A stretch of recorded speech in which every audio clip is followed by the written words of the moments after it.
Hi, I'm Brad Stone aboard the USS Constellation, where I'm happy to volunteer. It's located in the Inner Harbor of Baltimore. I'm also a volunteer at the National Museum of Civil War Medicine in Frederick. And I have the opportunity to talk to a lot of foreign visitors. And what I've observed over the years is that most foreign visitors don't know that much about the Civil War, which is to be expected, with one exception. People from Russia know quite a bit about the Civil War, and I've asked them why, and they say it's because they've been taught that Russia played a significant role in supporting the Union cause. And after doing some research, I found that indeed they did, and it revolved around a visit their navies made to both the East and West Coast during 1863, which did have a profound effect in some ways on the outcome of the war. Now, some backdrop. I think this is an important story because many people think of the Civil War as just an internal struggle, which really didn't impact the rest of the world. That was far from the case. It did have an enormous impact on the rest of the world, and many nations throughout the world were very concerned about the outcome of the Civil War, and indeed did try to influence it to varying degrees. One of those nations was Russia. Now, in looking at the relationship between Russia and the United States in the 1860s, they were very different countries. They were literally worlds apart. On the one hand, you had the United States, which is a relatively young nation, a democratic republic, and at its head, you have Abraham Lincoln, a man of the people, comes from very humble circumstances and rises to be democratically elected as President of the United States in 1860, and will take office in 1861. Now, in Russia, you have an autocratic regime headed up by Tsar Alexander II. He is the heir to the Romanov dynasty, which has been in power for 300 years. In theory, he is an absolute ruler. So again, if you look at these two countries on the surface, they seem vastly different. But if you dig a little deeper, there are some very strong commonalities between these two countries. They both bestride vast areas, continents. They are both very ambitious. They want to modernize. They want to expand across these continents by building up their infrastructure, railroads, telegraphs, roads, and in the process, they're looking for a lot of foreign capital to do this. The other thing is that both of these countries are beset with some major problems, both internal and external. And one of the most sort of existential threats to both is the question of slavery. Now, we all know that in the United States, slavery is the root of the Civil War, and that's one of the big issues that Abraham Lincoln is going to have to wrestle with in terms of keeping the Union together. That issue of slavery affects more than 4 million enslaved African Americans. In Russia, they have a similar problem. They have the problem of serfdom. The serfs are a slave class in Russia. It's not identical to American slavery. In some ways, it's somewhat less brutal, but nonetheless, it affects more than 23 million people in the Russian Empire at that time. Now, Alexander II has been wrestling with the issue. He wants to emancipate the serfs, but there are significant problems in doing so. Those serfs are owned by the nobility, and many of his advisors warn him against emancipating the serfs, or at least doing it in any quick way, because it will cause the nobility to perhaps rise up and try to overthrow him. On the other hand, he's aware that he can't, keep stalling the emancipation of the serfs because they, in turn, will be likely to rise up and perhaps overturn him. So he's dealing with this dilemma for years. But ironically, at the time that Abraham Lincoln is about to take the oath of office of the President of the United States, the Tsar, through what he believes is divine direction, decides to, on his own, issue what he calls an Emancipation Manifesto, which commits the Russian Empire to emancipating all the serfs. Now he takes an interesting approach on this. He doesn't do so immediately. He does it over the course of 2 years, and built into the process, he provides reparations both for the noble classes and for the serfs. Now, his action, spurs the kinds of reaction in the United States you would expect. Those who believe in the institution of slavery are horrified by it. They see it as a very bad precedent, and you can understand why. They think he's upsetting what they would call the natural order of things. They view serfs, like their slaves, as being content with their lot. And by emancipating them, he's going to throw Russia into chaos. Now, people on the abolition side in the United States, they view his approach as too timid, too gradual. And people like Horace Greeley will say that this will cause the peasant class to rise up and also lead to the destruction of Russia. Now, in retrospect, his approach pretty much did work out. I mean, in terms of Tsarist Russia and what occurs throughout the history of Tsarist Russia, the emancipation of the serfs, relatively speaking, is a successful transition. Now, it's not known what Abraham Lincoln's attitude was toward this and whether it at all affected his approach to emancipation. But what is noteworthy is that when he did emancipate the slaves in the United States, although his approach is in no way identical to the Tsar's, it has some similar features insofar as it's kind of a gradual, kind of a conditional approach.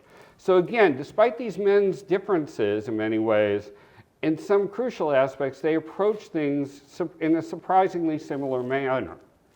Now, both countries are also beset by foreign dangers. Both countries throughout the early and mid-19th century are having very contentious relationships with Britain and France. And for Russia, this breaks out in the Crimean War in the 1850s, shortly before the American War. It's a bloody, very costly war. And what the Russians noticed during that war is that one of the few nations that openly sympathizes with them is the United States. And this has an enormous impact on Russian attitudes towards the United States. So when the war breaks out, the Civil War breaks out, the Russians make it very clear from the outset that they strongly support the survival of the Union. Their foreign minister will issue a communique to the American government letting them know that Russia is strongly in favor of preserving the Union. And the Tsar even takes the added step at the bottom of the communique to write in his handwriting, "So be it." Now, the attitude of the British and French toward the United States is far different. Because of commercial and geopolitical reasons, both the British and French are both very sympathetic to the Southern cause. Throughout the early part of the war, there will be a lot of tensions between Britain and the United States. At times, it looks like the British may actually intervene against the United States or the Union. At one point in October of 1862, the British are emboldened to issue an ultimatum to both the Union and the Confederacy, saying that unless the war is resolved, they are going to take action to make it happen. This is a very thinly veiled threat at the Union. The French Empire, under the rule of Napoleon III, is also very favorably disposed to the Confederate cause. The reason being is they're attempting to install a puppet government in Mexico.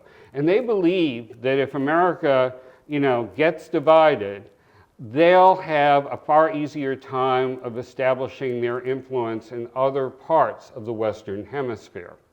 Now, Lincoln, when he issues his Emancipation Proclamation, helps to stall off some of the momentum in both France and England towards jumping in and actively intervening on the part of the South. But even in light of the Emancipation Proclamation, for the rest of the war, there are going to be continuing tensions between the Union and the British and French empires. Now, the situation with Russia between these two countries is also very tense, particularly going into 1863. So, one of the big concerns of the United States, if a war should break out with these other powers, is what will happen to the American Navy. The American Navy during the Civil War is modernized, it's being expanded greatly, and by the end of the war, it's one of the world's largest navies. But it's very thinly spread. It's got a lot of responsibilities. It has to maintain a 3,500-mile blockade of southern ports. It has to continue to protect American interests abroad, protect its merchant shipping, go after Confederate raiders that are attacking that shipping, and operate offensive measures in the inland waterways of the United States. This is a big responsibility. And there's no way that the Union Navy, as large as it is, or was, could have gone one-on-one with the British or French fleets, particularly if they were combined. Now, Russia is facing a similar problem in 1863 over the issue of Poland. They dominate Poland, and in the early 1860s, the Polish people start to rise up to demand their independence, their sovereignty, and the Russians brutally suppress those uprisings. This causes an outcry in Europe, and both Britain and France try to take advantage of that situation to push the Russians out of Poland and again limit its influence in Europe in general. So throughout 1863, leading up to the summer of 1863, the British and French are issuing more and more strident warnings to Russia that unless it recognizes Polish sovereignty and leaves Poland, this could cause a war. And the Russians are responding in kind, saying that they view this matter as an internal domestic matter. They will not tolerate any interference by any foreign powers. By the summer of 1863, the Tsar and his ministers are convinced that this will lead to war. Now, one of the big concerns for the Russians is what would happen to their navy in the event of the war. Their navy is also being modernized. Their navy is also being expanded, but it's nowhere near big enough to to go up against either the British or the French. And one other big problem is that both their Pacific and Atlantic fleets have very constrained access to the two oceans that they service. And they fear that in the event of the war, the British and the French Navy will bottle up their fleets in the Pacific and the Atlantic and systematically destroy them. So they need to come up with a plan. And the head of the Russian Navy in the summer of 1863, his name is Kroll, comes up with a brilliant plan, a very daring one, proposes it to the Tsar, and they implement it. What it will do is they will take their fleets in the Atlantic and the Pacific and have them come to American ports. The Atlantic fleet will come to New York. The Pacific fleet will come to San Francisco. This is done in secret. And in order to keep it a secret from the British and the French, they will send portions of their fleet out incrementally, and even the commanders of the fleet and their crews will not know their final destinations until they open up sealed orders on their way to San Francisco and New York. This is also kept secret from the United States until the fleets are about to arrive. In September of 1863, the Secretary of the Navy, Gideon Welles, receives the information that the Russians are coming to New York and San Francisco. He is overjoyed. He sees this as a symbol that the Russians have confidence that the United States or the Union will win the war. So at the end of September, both fleets arrive at their destination, and they are welcomed with overwhelming celebrations, greetings from the people of San Francisco and New York. Now, what's the plan? Why are the Russians doing this? Well, it's not only to protect their fleets from being balled up, but the Russians know that even though their fleets are no match for the British and French navies. Many of their ships are very quick and are very well adapted to attacking merchant vessels. And what they know is that by placing them in places like New York and San Francisco, they'll be very close to the major shipping lines in both the Atlantic and the Pacific, giving them a perfect vantage point to attack and savage British and French merchant ships, and thereby cripple both their economies. The Russians also know that it's very unlikely that the British or the French will try to retaliate against those ships while they're in American ports, because America would be a neutral nation, and to attack those ports would cause war to break out between the United States and the British and the French. Now, the Russians are gambling that although the British and the French may be willing to take on the Russians, or they may be willing to take on the Americans, they're not willing to take them both on at the same time. And the Russians further understand that by going to the United States, they will be welcomed. They will be seen as showing solidarity with the Union cause. And they're correct on all these counts. Now the question becomes, would the Russians really, the fleets really work to protect those harbors, their host harbors in the United States in the event of attack? Well, one city that's really hoping it will is San Francisco. The San Francisco harbor is very poorly defended throughout most of the Civil War. It's defended by a disjointed series of forts run by the Army.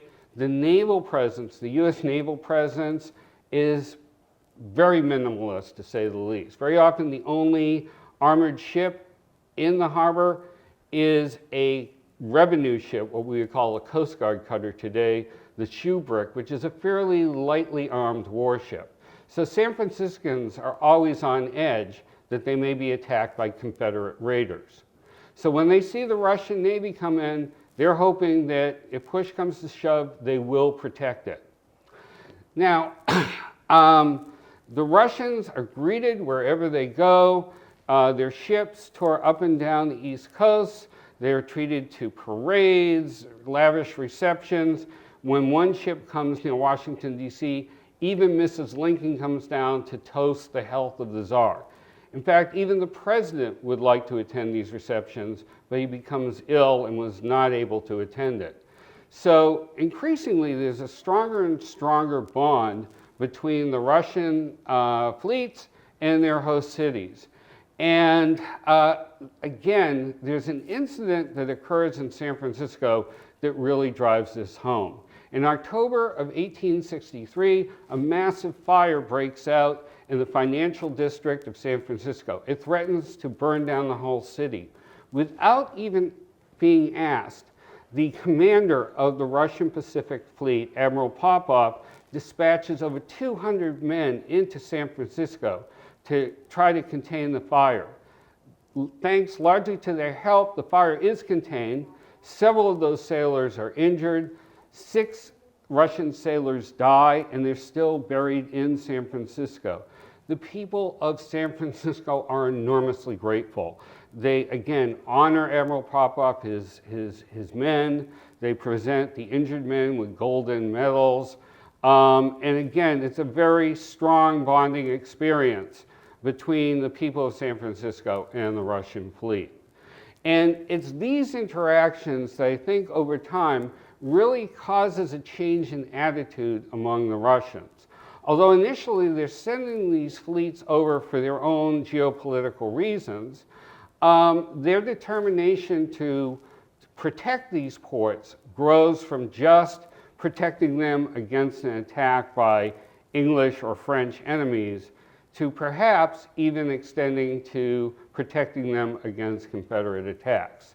And as the winter of 1863 and 1864 comes, again, the people of San Francisco are very, very concerned because they are hearing reports that the Confederate raiding ships Alabama and Sumter are off the coast and they're going to attack San Francisco and either, completely flatten it or hold it for ransom.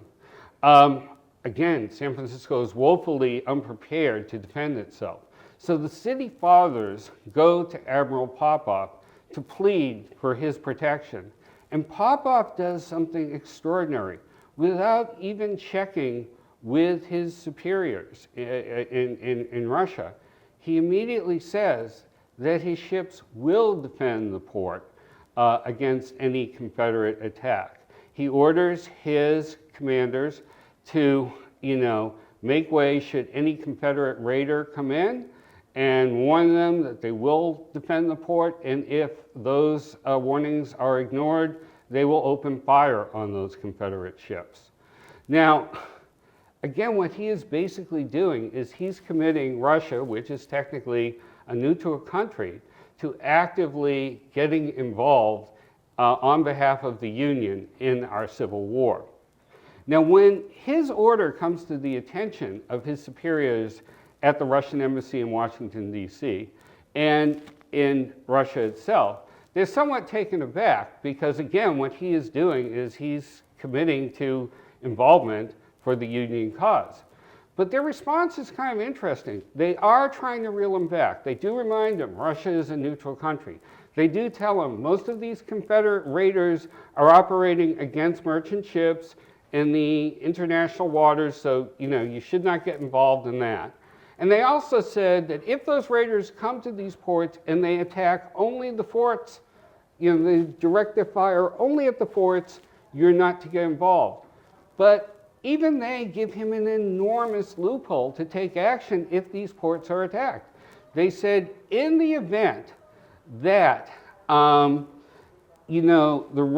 raiding ships go past the forts and go in to attack the cities themselves, that for humanitarian purposes, you should attack those Confederate ships.